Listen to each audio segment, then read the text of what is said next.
Welcome everybody to the Senate Committee on Transportation and Housing, and welcome everybody. We have a very large agenda today.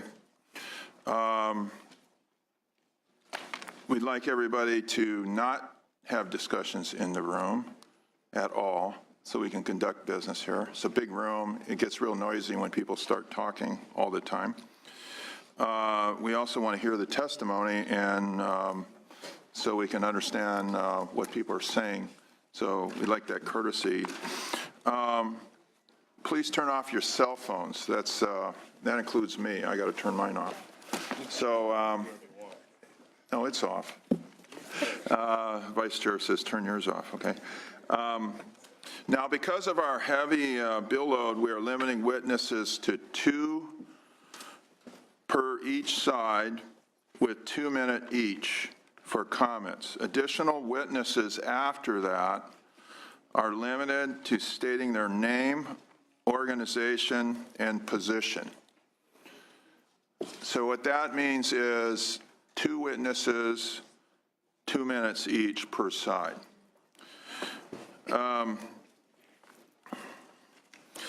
We have pulled some bills, and they will not be heard today. These bills have been pulled and have been taken off the agenda for today. They will be in a future agenda. That is AB 1934, SCR 149, 151, and 152. So 149, 151, and 152 have been pulled off the agenda.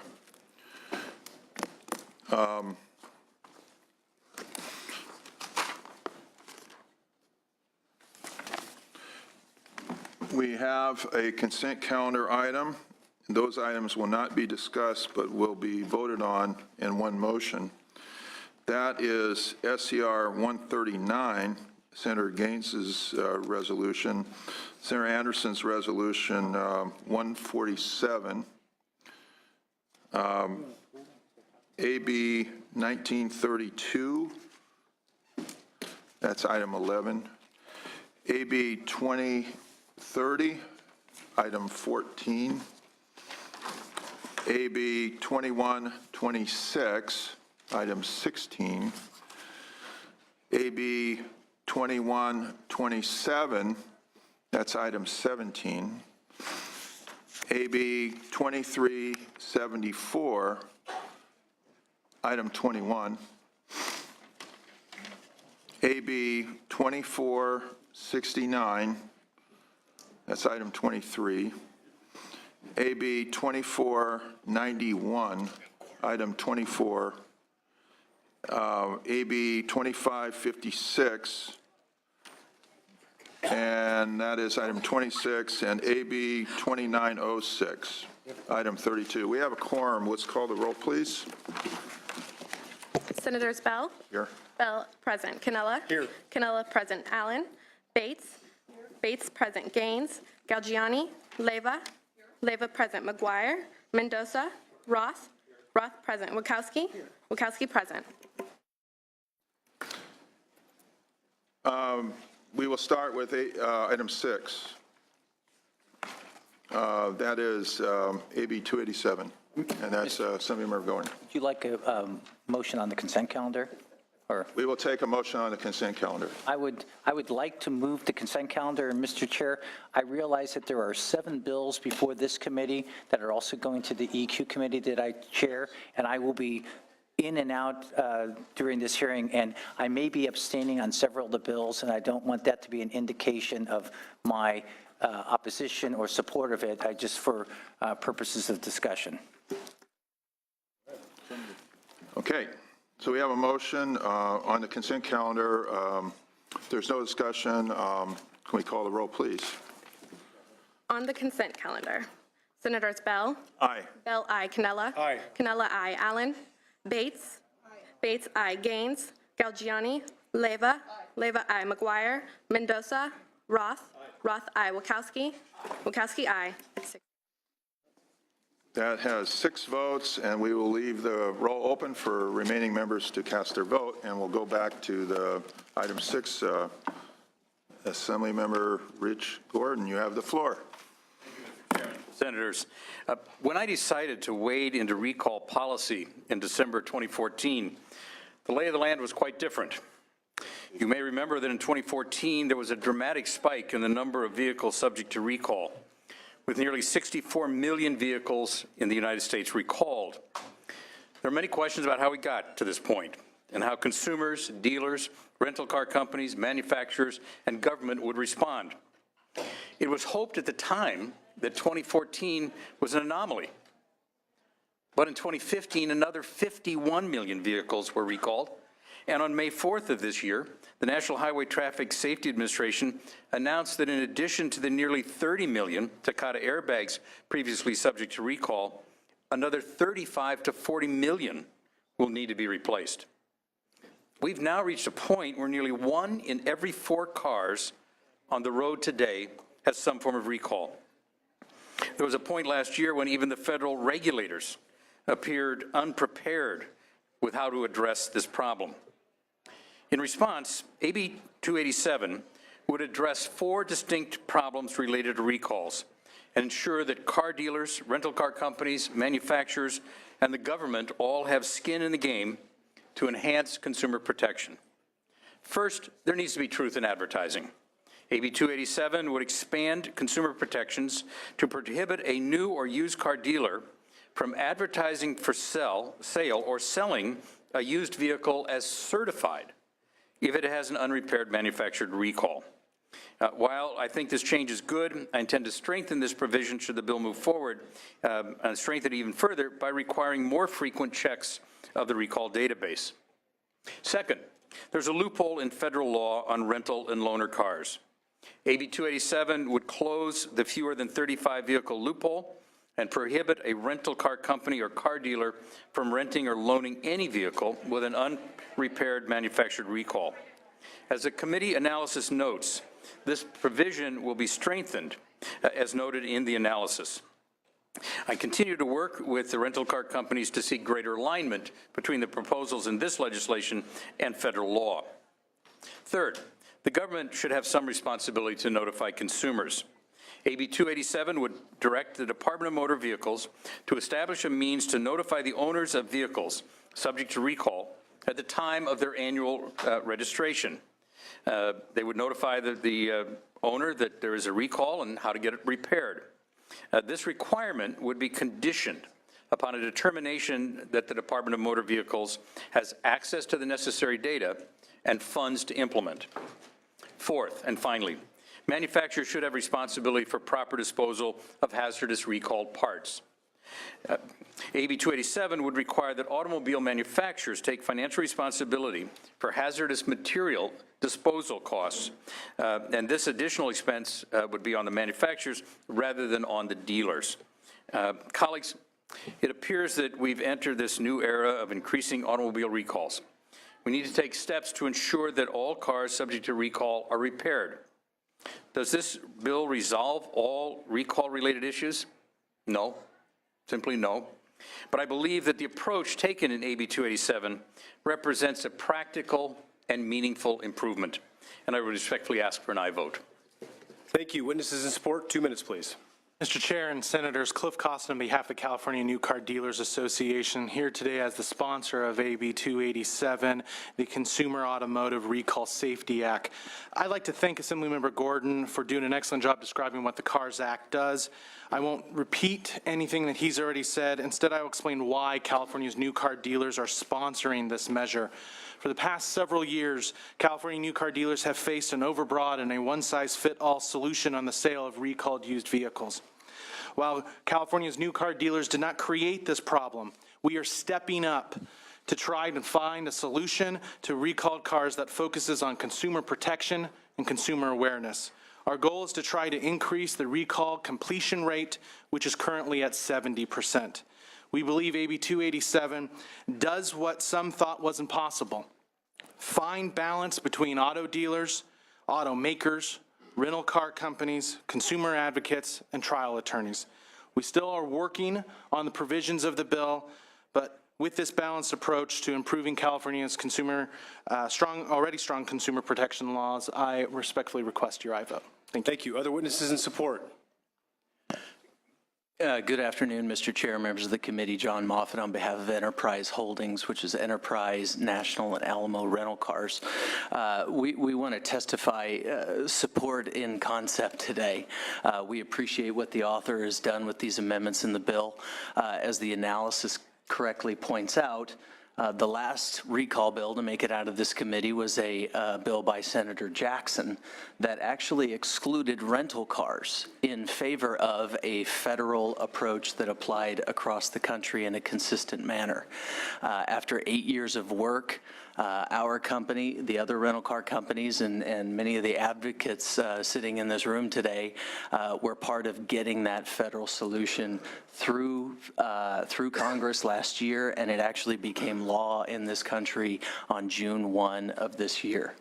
That law applies to rental car fleets of 35 or more vehicles. Our concern with the bill that's in front of you today is that it applies to all rental car fleets. And we've had good conversations with the sponsor and the author's office, and I think we have conceptual agreement that this law should. That's 2 minutes, so please wrap up. You get 2 minutes. Per the chair's direction, you get 2 minutes. Got it. That this law should close that loophole but not create an overlap with federal law. We look forward to continuing to work with the author and sponsor. I'm not sure if that was support or opposition, so support is at 2 minutes each. Now, if your support, please name your name, your organization, your support. John Ross, on behalf of the Hertz Corporation, what he said. Okay, thank you.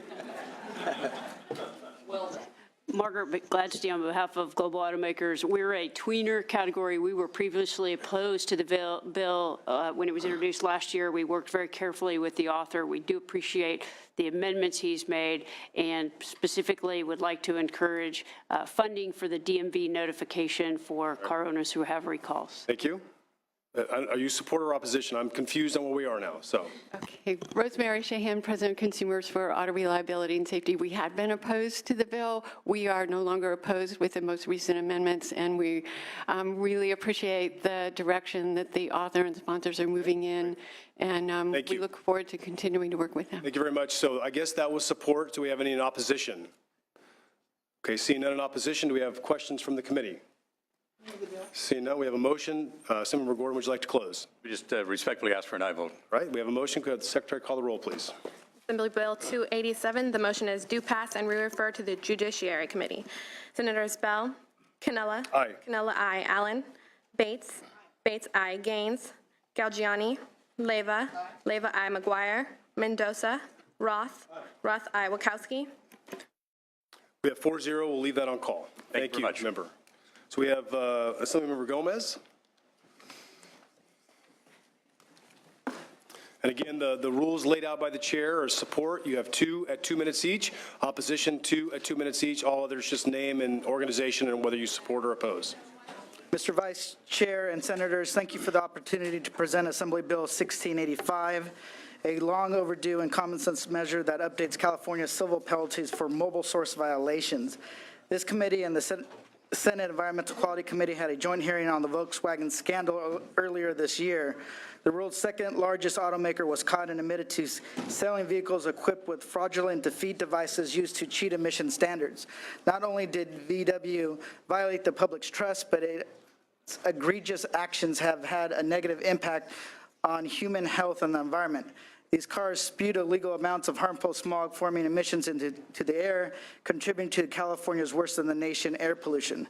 Senators, penalties are only as effective when they are set at levels that ensure compliance with the law, deter future violations, and protect competitors that do abide by the rules. If other manufacturers can play by the rules, why can't VW?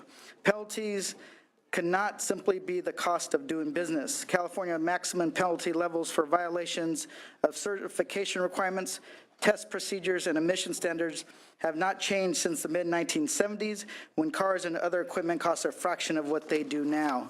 By contrast, Federal penalties for similar violations are significantly higher and are adjusted periodically for inflation. AB 1685 remedies this discrepancy and strengthens California's ability to deter bad actors, meet its pollution reduction and climate change goals, and protects public health and the environment by bringing our laws into the 21st century. I've worked with the manufacturers and the car dealers to address nearly every concern on their list, and we are productively working to resolving 2 remaining issues. I thank you and ask for your aye vote. Thank you. Witnesses in support, again, 2 minutes, please. Mr. Chairman, members, Bill McGavin for the Coalition for Clean Air and the California League of Conservation Voters.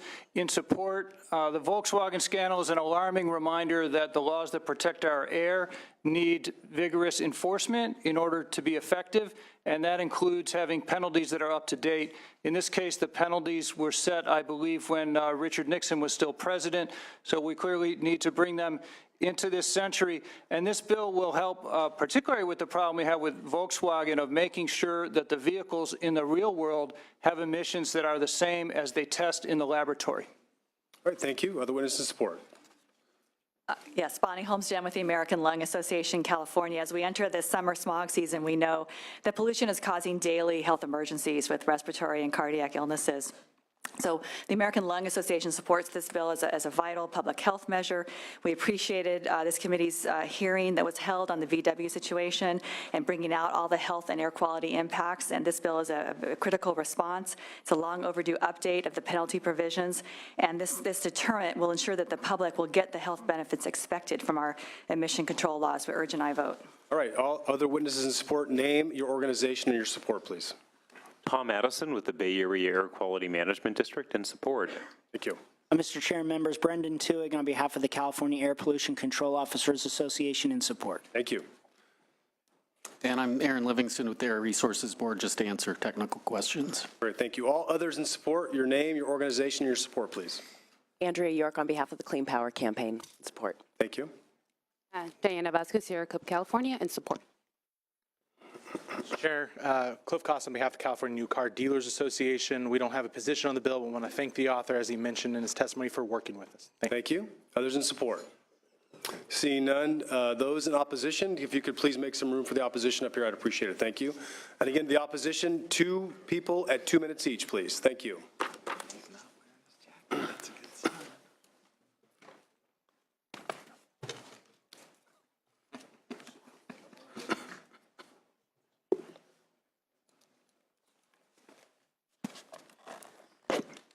Gene Urban on behalf of the Alliance of Automobile Manufacturers. We remain opposed to the bill. I want to thank Mr. Gomez for the constructive work and dialogue that we've had. There are 2 issues. I will be as brief as circumstances demand. You have 2 minutes. The ZEB mandate. The ZEB mandate requires us to make available for purchase a certain percentage of vehicles. That provision of law is unique to California law. There's no analog in federal law. It is interpreted as a function of the number of credits per vehicle. It can be as many as 4 credits.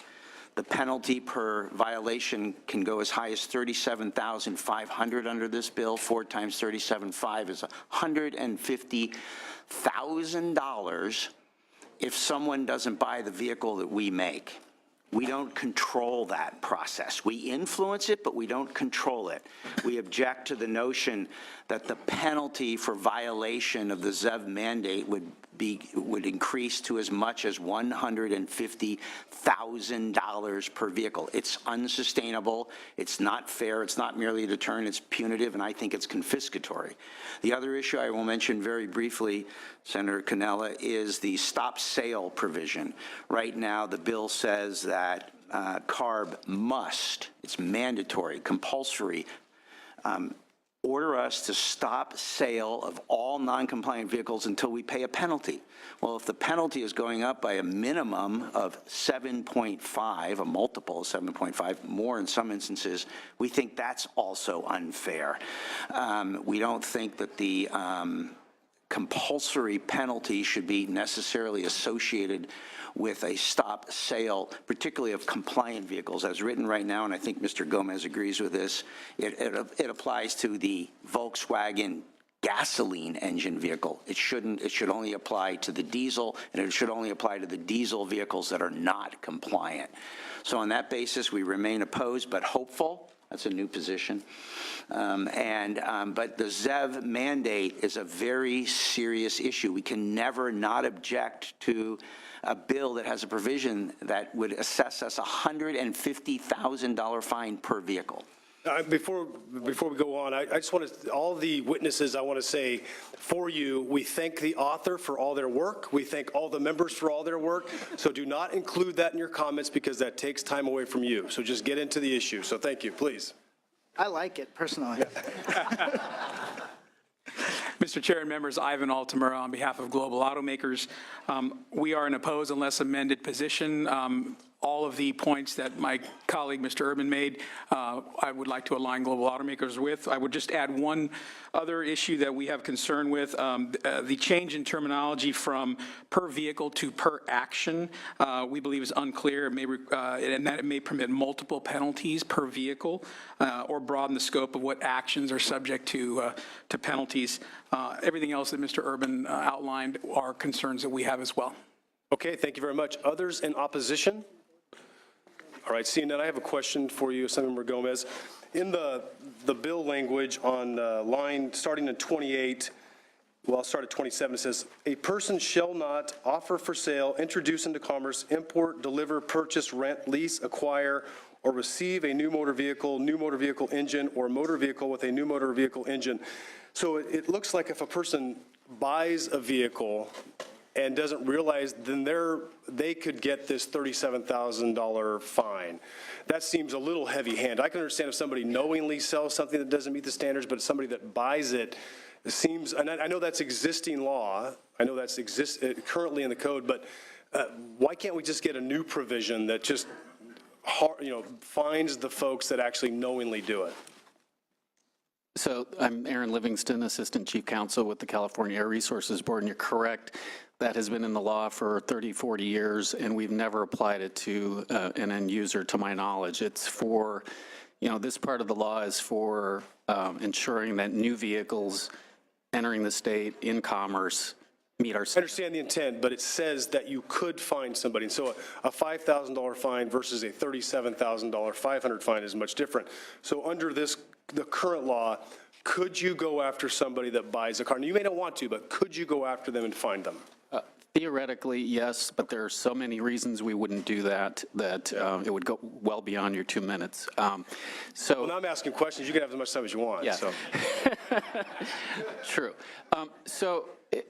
We have limited enforcement resources. We have a VW case that has taken a huge chunk of our resources to prosecute. We are not interested in end users who didn't know that they were buying a non-compliant vehicle. So theoretically, yes, but many reasons we wouldn't. And to the extent there was an issue with that, it could be clarified in other means. Yeah, I would like it clarified in the actual bill. So maybe you won't, but who knows who, the next person that is in charge of that may. So other questions of the committee? Senator Roth.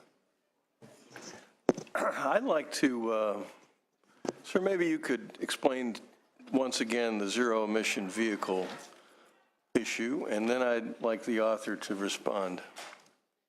The zero emission vehicle regulation requires us to sell a specified number, an increasing number of ZEVs, battery electric or plug-in hybrid, each year.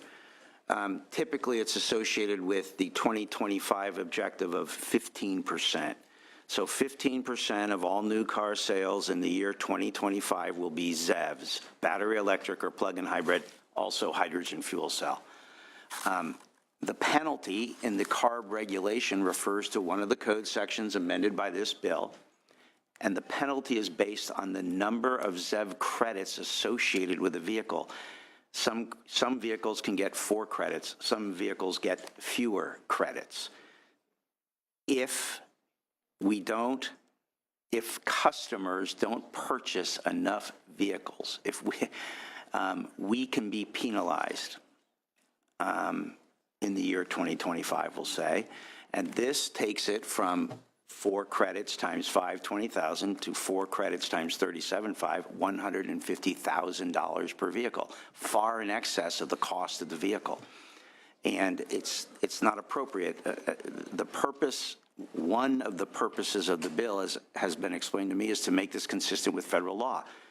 There is no equal provision in federal law on the ZEV mandate. It's a California-only requirement. So you have the capacity to say, no, a ZEV violation can never be more than $10,000 per credit. I'm making it up.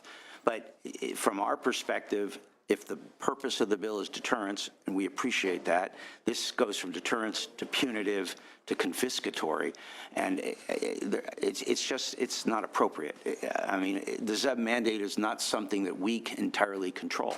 If people don't buy the vehicles, in part because we're out of rebate money, in part because there are no stickers anymore for plug-in hybrids, in part because the price of gasoline is very low, we're screwed under this bill for reasons for which we're innocent. Could the author provide a response, or perhaps Yeah. Air Resources Board? One of the things that we're doing is we've been working out a lot of these issues. One of the requests that they've made is ARB revising its board's penalty policy by September 2017. That's something that the ARB has agreed to do, and that will be, I believe the per vehicle, per action will also be worked out in that revised policy. On the ZEV mandate, they make some good points when it comes to the $150,000. This is a negotiation and a dance, and you don't want to also give up everything in the first dance. We still have another committee to go through, and we are still negotiating the finer points of the bill. But before the bill actually gets out of the next committee, I hope to have all these components resolved. Well, I would encourage you to continue to work on that. I mean, I have to say that I am concerned. I mean, it's one thing to assess a penalty and, in essence, to punish someone who is engaging in bad conduct, and we certainly have seen that in spades with the Volkswagen folks. It's another, perhaps it's another thing to punish a manufacturer who doesn't make enough cars for sale in the state of California to comply with the mandate. It seems a bit odd to spank a manufacturer who makes enough cars, incentivizes them appropriately, but can't move them off the showroom floor to meet the mandate. I don't want to, there's other aspects when it comes to that and why it was done, but I'd rather not slander or badmouth the manufacturers at this point, right? So there are reasons. The ARB can answer if they would like, but it's best, sometimes it's best to leave things alone until we negotiate. To the extent that remains a concern, I think it could be addressed in revising the guidance, the enforcement guidance policy. Okay. Well, thank you. My vice chair is going to strangle me if I don't. Take as much time as you want. Other questions from the committee? All right, seeing none, would you like to close? Yeah, no, I appreciate it. Most bills, this is a legislative process, and most bills get better as more eyes are focused on that individual bill. But there's one thing that's very clear. The penalties haven't been increased since 1974. As somebody mentioned, it was the year Richard Nixon was still in office and actually resigned in August of 1974. Jerry Brown first got elected to office, to the governorship. Gene Urban still had black hair, and yours truly was brought into this world. So I ask for an aye vote. All right. Do we have a motion?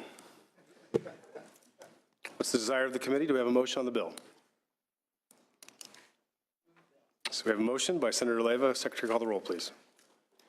Assembly Bill 1685, the motion is do pass and refer to the Judiciary Committee. Senators Bell, Cannella. No. Cannella, no. Allen. Bates. Bates, no. Gaines. Gaines, no. Galgiani. Galgiani, no. Leyva. Leyva, aye. McGuire. McGuire, aye. Mendoza. Roth. Wachowski. It's 2 to 4. 2 to 4. We'll leave that on call. Thank you very much. Next up, Assemblymember Gibson. And again, the same rules apply, 2 minutes support, 2 at 2 minutes support, 2 at 2 minutes in opposition.